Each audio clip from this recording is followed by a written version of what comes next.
जेवढे आतापर्यंत आपले लेक्चर झाले त्या सर्व लेक्चर्समध्ये आपण simultaneous linear equations in two variable solve केले येतं.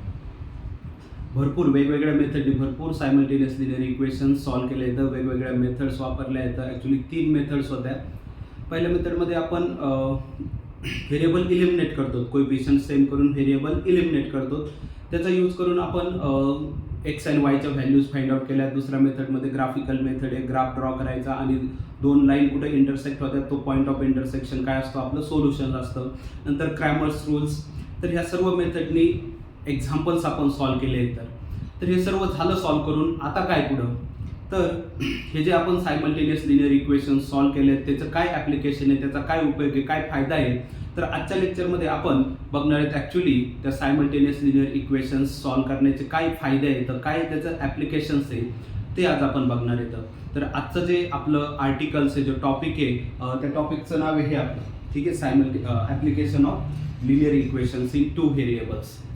तर आता हे ॲप्लिकेशन काय आहे ते सगळं करण्यासाठी याच्यामध्ये थोडं लॉजिकल पार्ट आहे. फर्स्ट थिंग आपल्याला याच्यामध्ये मात्र इक्वेशन्स दिलेले नसणार आहेत. ह्या आर्टिकलमध्ये आपल्याला linear equations in two variable simultaneous linear equations काही दिले नसणार, एक प्रॉब्लेम असणार आहे, वर्ड प्रॉब्लेम. तर हे सायमल्टेनियस लिनियर इक्वेशन आपल्याला फ्रेम करायचे आहेत, आपल्याला कन्स्ट्रक्ट करायचे आहेत, बनवायचे आहेत अगोदर आणि नंतर सॉल्व्ह करायचे आहेत. तर काहीतरी एक प्रॉब्लेम असणार आहे, वर्ड प्रॉब्लेम, आणि त्या वर्ड प्रॉब्लेमचा यूज करून काही कंडिशन्स असतील, त्या कंडिशन्सचा यूज करून आपल्याला ते लिनियर इक्वेशन अगोदर फॉर्म करायचे येतं आणि नंतर सॉल्व्ह करायचे येतं. तर आपण बघणार आहेत लिनियर इक्वेशन कसे फॉर्म करायचे. त्या वर्डिंगवरूनच प्रॉब्लेम फक्त रीड करायचा आहे आणि त्या रीड करून मगच आपण कन्स्ट्रक्ट करणार येतं लिनियर इक्वेशन्स. तर फर्स्ट थिंग, सपोज मी इथं स्टार्टिंगला लिहिलंय एक व्यक्ती येतो, 2 फ्रेंड येतं, एक सार्थक आणि एक साक्षी. ठीक आहे. सपोज सार्थक जो आहे त्या सार्थकचं एज आहे एक्स इयर आणि साक्षीचं एज आहे वाय इयर्स. सध्या करंट एज, प्रेझेंट एज जे आहे ते प्रेझेंट एज हा जो सार्थक आहे त्या सार्थकचं एज सपोज एक्स इयर्स आहे, ठीक आहे, आणि साक्षीचं वाय इयर्स आहे. आणि खाली काही कंडिशन्स आहेत, त्या कंडिशन्सवरून आपल्याला इक्वेशन्स फॉर्म करायचे येतं. तर कंडिशन्स काय ते 1 बाय 1 आपण रीड करू. तर हे कंडिशन्स इक्वेशन फ्रेम करण्यासाठी युजफुल आहेत, इक्वेशन फॉर्म करण्यासाठी ह्या कंडिशन्स लागत आहेत. तर फक्त स्टार्टिंगला एकच गोष्ट लक्षात ठेवायची आहे, 2 फ्रेंड येतं, एक सार्थक आणि एक साक्षी. ठीक आहे. सार्थकचं एज एक्स इयर्स आहे आणि साक्षीचं एज वाय इयर्स आहे. सध्याचं जे त्यांचं वय आहे, करंट सध्याचं वय, प्रेझेंट एज जे आहे ते किती आहे, सार्थकचं एक्स इयर आणि साक्षीचं वाय इयर्स एवढंच सध्या आपण ॲज्युम करणार येतं. आणि ह्याचा यूज करून सार्थकचं एक्स इयर आणि साक्षीचं वाय इयर्स याचा यूज करून 1 बाय 1 ज्या कंडिशन्स येतात त्या केअरफुली रीड करून इक्वेशन फॉर्म करणार आहे. आता ही फर्स्ट कंडिशन आहे. ही फर्स्ट कंडिशन रीड करायची. मी एका लाईनमध्ये जर रीड केली तर लगेच इक्वेशन्स फॉर्म नाही होणार. एक लाईन जर read, Sarthak age is less by 8 than double the age of Sakshi, असं एक स्टेटमेंट आहे, अशी एक कंडिशन्स आहे. ही कंडिशन लगेचच रीड करून इक्वेशन लिहिणं हे थोडं टफ आहे. केअरफुली 1 बाय 1 थोडं पार्टमध्ये त्याला रीड करून आपण इक्वेशन फॉर्म करू शकतोय. ठीक आहे.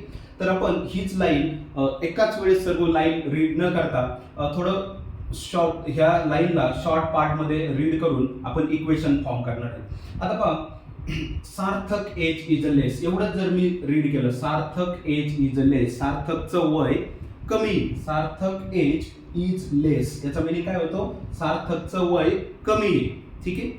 आता त्याच्यानंतरचा पार्ट जर रीड केला, बाय 8, ठीक आहे, सार्थकचं एज कमी आहे, सार्थक एज इज लेस म्हणजे सार्थकचं वय कमी आहे.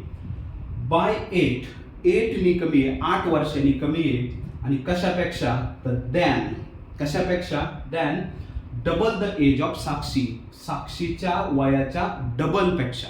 ठीक आहे. तर मराठीमध्ये जर मिनिंग बघितला याचा, तर सार्थकचं वय कमी आहे, सार्थकचं वय कमी आहे. किती ना कमी आहे, तर 8 नी कमी आहे. आणि कशापेक्षा कमी आहे, than the double the age of Sakshi, साक्षीच्या वयाच्या डबल पेक्षा 8 नी कमी, हा याचा मिनिंग आहे. ठीक आहे. जर आता स्टेटमेंट पूर्ण एकाच लाईन मध्ये जर रीड केलं तर काय आहे, सार्थकचं वय 8 नी कमी आहे, कशापेक्षा, तर साक्षीच्या वयाच्या डबल पेक्षा. साक्षीच्या वयाचं जर डबल केलं तर त्याच्यापेक्षा 8 नी कमी, असा मिनिंग आहे या फर्स्ट स्टेटमेंटचा. सार्थकचं वय 8 नी कमी आहे, कशापेक्षा, तर साक्षीच्या एजच्या डबलपेक्षा. तर याच्यावरून आता आपल्याला इक्वेशन फॉर्म करायचं आहे. आणि आपल्याला एक गोष्ट माहिती आहे, सार्थकचं सध्याचं वय एक्स इयर आहे, साक्षीचं सध्याचं वय वाय इयर्स आहे. याचा यूज करून ह्या कंडिशन पण आता याचा मिनिंग कळाला आहे. काय याचा मिनिंग आहे? सार्थकचं वय 8 ने कमी आहे. आणि कशापेक्षा 8 ने कमी आहे? तर साक्षीच्या वयाच्या डबलपेक्षा 8 ने कमी आहे. तर आता आपण साक्षीचं डबल एज किती आहे ते बघू. तर साक्षीचं सध्याचं वय आहे 8 इयर्स. ठीक आहे, साक्षीचं सध्याचं वय आहे वाय इयर्स. साक्षीचं सध्याचं वय आहे वाय इयर्स आणि त्याच्या डबल किती होईल? आता सध्याचं साक्षीचं वय तर वाय इयर्स आहे. आपण काय करणार आहे तर डबल द एज ऑफ साक्षी ते बघणार आहे. डबल द एज ऑफ साक्षी. तर साक्षीचं सध्याचं वय तर वाय इयर्स आहे. साक्षीचं सध्याचं वय वाय इयर्स आहे. तर ह्या वाय इयर्सच्या डबल किती होईल? तर 2y. हे 2y काय आहे? हे 2y तर साक्षीचं डबल एज आहे. साक्षीचं जे प्रेझेंट एज आहे त्याचा जर डबल केला तर तुम्हाला 2y भेटेल. ठीक आहे, साक्षीचं जे प्रेझेंट एज आहे त्याचा जर डबल केला तर आपल्याला काय भेटणार आहे? 2y. तर ह्या 2y पेक्षा कमी आहे. सार्थकचं एज काय आहे?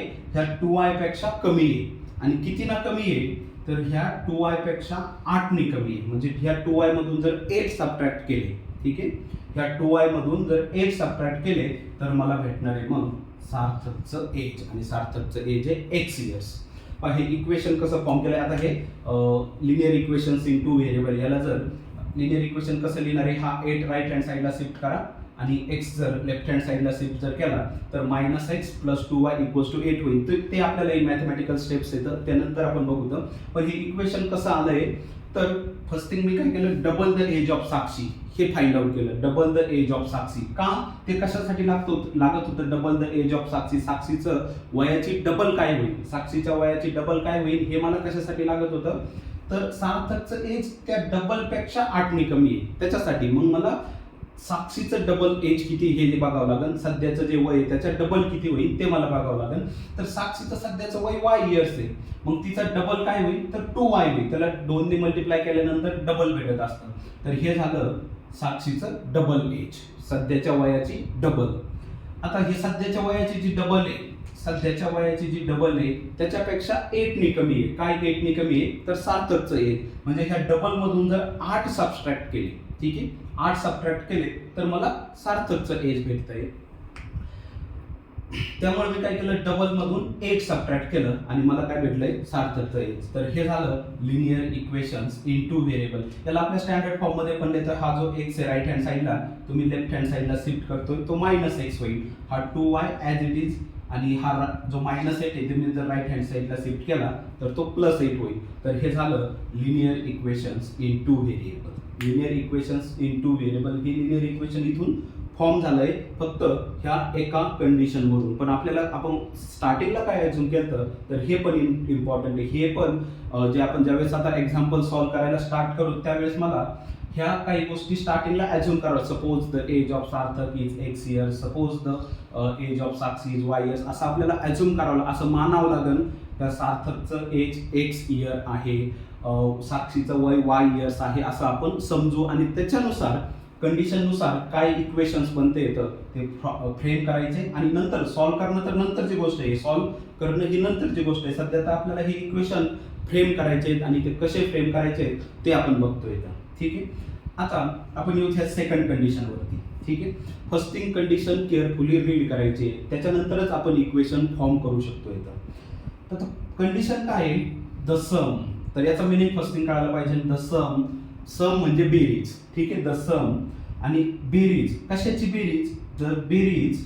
द सम ऑफ बेरीज कशाची बेरीज? The present age of Sakshi and Sarthak. साक्षी आणि सार्थकच्या सध्याच्या वयाची बेरीज. ठीक आहे, याचा मिनिंग द सम ऑफ बेरीज कशाची? The present age. Present age म्हणजे सध्याचं एज आणि कोणाचं? Of Sakshi and Sarthak. साक्षी आणि सार्थकच्या सध्याच्या वयाची बेरीज. इथपर्यंत जर मिनिंग बघितला the sum of present age of Sakshi and Sarthak, याचा मिनिंग काय होतोय? साक्षी आणि सार्थक यांच्या सध्याच्या प्रेझेंट जे सध्याचं वय आहे त्यांचं त्या सध्याच्या वयाची बेरीज द सम ठीक आहे. ही किती आहे तर 25 आहे, असा मिनिंग आहे ह्या दुसऱ्या स्टेटमेंटचा. सेकंड स्टेटमेंटचा मिनिंग काय आहे, सार्थक आणि साक्षी हे जे दोन फ्रेंड्स आहेत त्यांच्या सध्याच्या वयाची बेरीज, करंट इयर्स प्रेझेंट एज आहे त्या प्रेझेंट वयाची बेरीज किती आहे 25 आहे. तर याच्यावरून मला इक्वेशन फॉर्म करायचं आहे. आता याच्यावरून इक्वेशन फॉर्म करायचं आहे तर साक्षीचं सध्याचं वय आहे वाय इयर्स, हे मी ॲज्युम केलेलं आहे, हे मानलेलं आहे. सार्थकचं सध्याचं वय आहे एक्स इयर्स, हे पण माझं अझम्पशन आहे. तर मला ह्या दोघांचे सध्याचे वय तर माहिती आहे, ठीक आहे. सार्थक आणि साक्षी यांचे जे सध्या करंट जे एज आहे, सध्याचं जे वय आहे ते मला माहिती आहे. आणि ते काय आहे तर सार्थकचं एक्स इयर, साक्षीचं वाय इयर्स, हे दोन्हीचे पण सध्याचे वय मला माहिती आहे. ह्या सार्थकचं वय आहे एक्स इयर, साक्षीचं वय आहे वाय इयर्स. दोघांच्या सध्या जे वय आहे ते मला माहिती आहे. आणि ह्या दोन्हीचीच बेरीज, सध्याच्या वयाची बेरीज 25 आहे, एवढंच दिलंय. सार्थकचं सध्याचं वय एक्स, साक्षीचं सध्याचं वय वाय, आणि ह्या दोघांच्या वयांची बेरीज 25 आहे असं पण दिलं आहे. मग याच्यावरून इक्वेशन तर इझिली लगेच एका लाईन मध्ये फॉर्म होत आहे. सार्थकचं सध्याचं वय एक्स, साक्षीचं सध्याचं वय वाय, आणि दोघांच्या वयाची बेरीज 25 आहे. म्हणून इक्वेशन काय फॉर्म होणार तर सिम्पली एक्स हे झालं सार्थकचं वय, वाय हे झालं साक्षीचं वय, ह्याने दोघांच्या वयाची बेरीज 25 आहे. हेच आपलं इक्वेशन इथं फॉर्म होते, ठीक आहे. आणि हे काय आहे तर linear equations in two variable आहे. x + y = 25. This is linear equation in two variables, ठीक आहे. तर हे झालं फॉर्म, काय फॉर्म झालं linear equation in two variables. आपण काय करतोय फक्त स्टेटमेंट रीड करतोय आणि त्याच्यावरून केअरफुली इक्वेशन्स फॉर्म करतोय. हे इक्वेशन्स आपल्याला या वर्ड्स प्रॉब्लेम मध्ये हे जे ऍप्लिकेशन्स आहे, याचे जे उपयोग आहेत, कशाचे linear equations in two variable, याचे काय फायदे आहेत तर ते आपण बघतोय. तर याचं सॉल्व्ह करण्यासाठी पुढच्या गोष्टी वेगळ्या आहेत, पण सध्या आपण फक्त काय करतोय तर इक्वेशन फॉर्म कसे करायचे ते बघतोय. तर आता लास्ट जे थर्ड स्टेटमेंट आहे त्या थर्ड स्टेटमेंटकडे येऊत आपण. स्टेटमेंट परत एकदा केअरफुली रीड करा. 4 years ago, 4 वर्षापूर्वी. 4 years ago याचा मिनिंग होतोय 4 वर्षापूर्वी.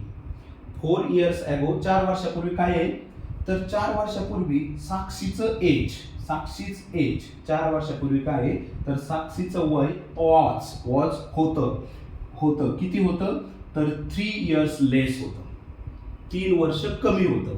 आणि कशापेक्षा दॅन म्हणजे पेक्षा, कशापेक्षा तर सार्थकचं एज ॲट दॅट टाइम, सार्थकचं एज त्यावेळेस जितकं होतं त्याच्यापेक्षा 3 yearsनी लेस, असा याचा मिनिंग आहे. जर केअरफुली रीड केलं 4 years ago म्हणजे 4 वर्षापूर्वी. 4 वर्षापूर्वी काय होतं तर साक्षीचं एज वॉज म्हणजे होतं, साक्षीचं एज होतं काय होतं तर 3 years लेस होतं, 3 वर्ष कमी होतं. आणि कशापेक्षा कमी होतं तर लेस दॅन कशापेक्षा कमी होतं तर सार्थकचं एज ॲट दॅट टाइम, सार्थकचं एज त्यावेळेस जितकं होतं त्याच्यापेक्षा 3 कमी होतं, असा मिनिंग आहे ह्या स्टेटमेंटचा. तर 4 वर्षापूर्वी साक्षीचं एज 3 वर्षांनी कमी होतं. आणि कशापेक्षा कमी होतं तर सार्थकचं एज त्यावेळेस जितकं होतं त्याच्यापेक्षा 3 कमी होतं. आता ह्या स्टेटमेंटचा मिनिंग तर आपल्याला समजला आहे.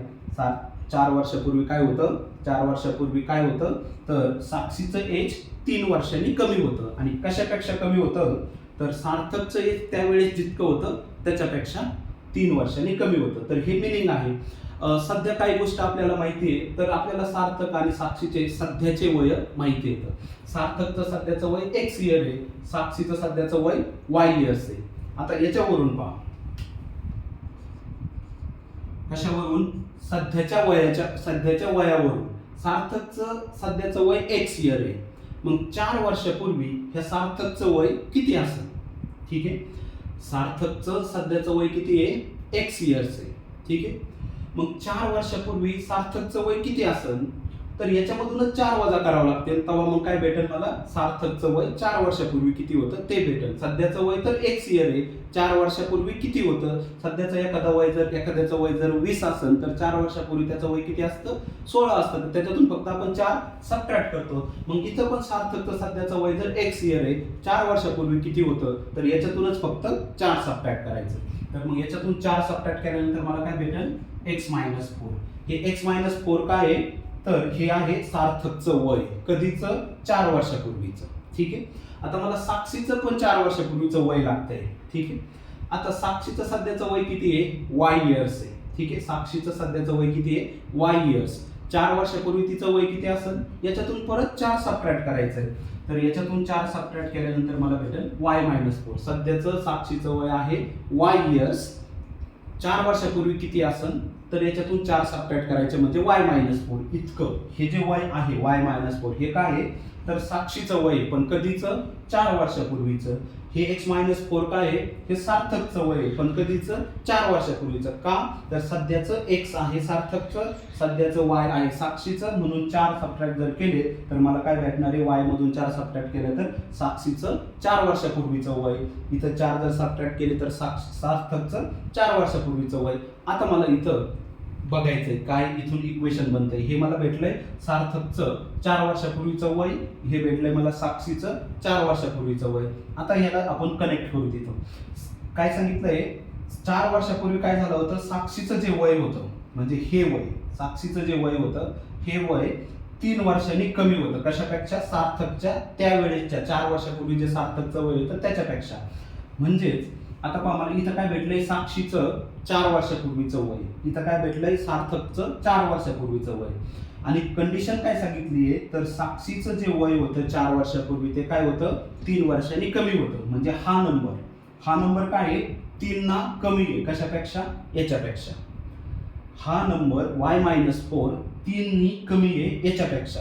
मग याचा मिनिंग काय होतोय, जर मी याच्यामध्ये 3 ऍड केले तर हे दोन नंबर सेम होणार. हा नंबर y-4 म्हणजे साक्षीचं वय 4 वर्षापूर्वी, हा नंबर 3 ना कमी आहे. कशापेक्षा, ह्या नंबरपेक्षा. सार्थकचे वय 4 वर्षापूर्वी जे होतं त्याच्यापेक्षा 3 ना कमी आहे. मग जर मी ह्या नंबरमध्ये 3 ऍड केले, हा नंबर याच्यापेक्षा 3 ना कमी आहे, म्हणजेच याच्यामध्ये जर मी 3 ऍड केले तर तो नंबर याच्या इक्वल होऊन जाईल. मग मी काय करतोय, ह्या नंबरमध्ये 3 ऍड करतोय आणि ह्या नंबरमध्ये जर 3 ऍड केले तर तो याच्या इक्वल होतोय. कशामध्ये 3 ऍड केलेत मी, तर ह्या नंबरमध्ये 3 ऍड केल्यानंतर मला तो इक्वल भेटतोय. का तर हा y-4 3 ना कमी होता ह्या x-4 पेक्षा. मग जर याच्यात 3 ऍड केले तर हे दोन नंबर सेम होते. आता हे बनलंय लिनियर इक्वेशन इन 2 व्हेरिएबल. हा याच्यामध्ये हे काय होतं, याला अजून थोडं जर सिम्प्लिफाय केलं तर हा -4 ठीक आहे, but this is linear equation in 2 variable. याला मी थोडं सिम्प्लिफाईड मॅथमॅटिक टर्म मध्ये जर अजून सिम्प्लिफाईड केलं तर ऍक्च्युअली -4 दोन्ही साईडना कॅन्सल होऊन दिस इज x - y = 4. ऍक्च्युअली तो असं भेटतंय मला x - y = 3 नॉट 4 3. आणि हा -4 दोन्ही साईडला आहे तो कॅन्सल होऊन जाईल. हा +y लेफ्ट हँड साईडला येऊन मायनस होईल. हा -4 राईट हँड साईडला जाऊन ऍक्च्युअली -4 याच्या बरोबर कॅन्सल झाला. राईट हँड साईडला फक्त 3 राहणार आहे. So x - y = 3. This is linear equation in 2 variable. तर आपण काय केलंय तर प्रत्येक कंडिशनवरून एक linear equation in 2 variable form केलंय. तर ह्या लेक्चरमध्ये आपण फक्त जस्ट एवढंच बघितलंय, how to form linear equation in 2 variable from given condition. फक्त आता कंडिशन्स रीड करणं हे सर्वात मोठं जो पार्ट आहे ह्या आर्टिकलमधला, application in linear equation in 2 variable. ह्या जे आर्टिकल आहे ह्या आर्टिकलमध्ये सर्वात इम्पॉर्टंट जो पार्ट आहे तो काय आहे, फ्रेमिंग द इक्वेशन फॉर्म करणं हेच सर्वात इम्पॉर्टंट आहे. आणि ते कसे फॉर्म करायचे तर बाय सम अझम्पशन्स. आपल्याला काहीतरी तर अझम्पशन, समजा सार्थकचं एज x असं मानू, साक्षीचं y असं मानू, हे काहीतरी आपल्याला ॲज्युम करावं लागणार आहे, काहीतरी मानावं लागणार आहे आणि त्याच्यावरून कंडिशन्स रीड करून आपल्याला इक्वेशन्स भेटणार आहेत. ठीक आहे, आजच्या लेक्चर पुरतं आपण इथं इक्वेशन्सचे फ्रेम कसे झाले तर ते बघितलंय. उद्याच्या लेक्चरला जे नेक्स्ट टाइम आपलं लेक्चर होईल त्या लेक्चरमध्ये आपण ॲक्च्युली इक्वेशन्स हे जे फॉर्म करून सॉल्व पण करणार आहेत. ठीक आहे, आजच्या लेक्चर पुरतं आपण इथं स्टॉप करू. तर उद्याच्या लेक्चरला आपण हाच पार्ट कंटिन्यू करू, इक्वेशन फॉर्म करून सॉल्व करणं. ठीक आहे, थँक्यू.